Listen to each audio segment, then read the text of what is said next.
Today, we all are here to acknowledge our privilege of being born in a free India and celebrate the 85th Independence Day of our country. We need to ask those born before 1947 to know the facts of the anguish of being enslaved under the colonial rule.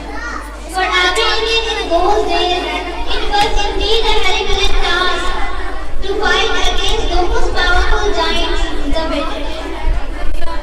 Those difficult times and struggles must not be allowed to fade away from our memories. Hence, every Independence Day, we not only celebrate our freedom, but we also pay tribute to the ones who fought for it, to the ones who held a vision for our country, and to the ones who sacrificed themselves for the same. The significance of this beautiful story is that this nation has given the respect from the world for the democratic route chosen by it. We can proudly say that India has never invaded any country in its 10,000 years of history. On this occasion, our thoughts are first to Gandhiji, the man behind our struggle for freedom, and the martyrs who made the supreme sacrifice for our country's liberty. We are also reminded of the relentless struggles of our great patriots who liberated our motherland from colonialism. Gandhiji was seeking liberty from both foreign rule and the indigenous social chains that have long in part created in our society.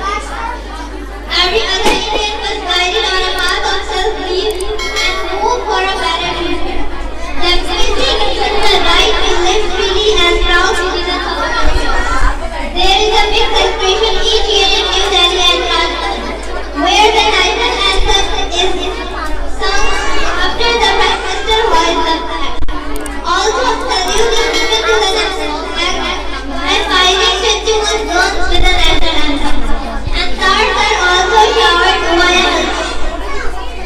All the forces take part in parade. In the end, we cannot only say that 15 August is suddenly about freedom. This day is a method of emotion. It reminds us of the pain of being enslaved, of the strength in unity. It defines sacrifice. It gives an example that some wars must be won with non-violence. It makes us value and cherishes the freedom we have today. It is our responsibility as proud citizens of this country to sincerely perform our duty in progress together for the growth and development of our country. Keep the sacrifices of our ancestors in mind. We should take an oath to carve a better future for our motherland. Thank you, Jan.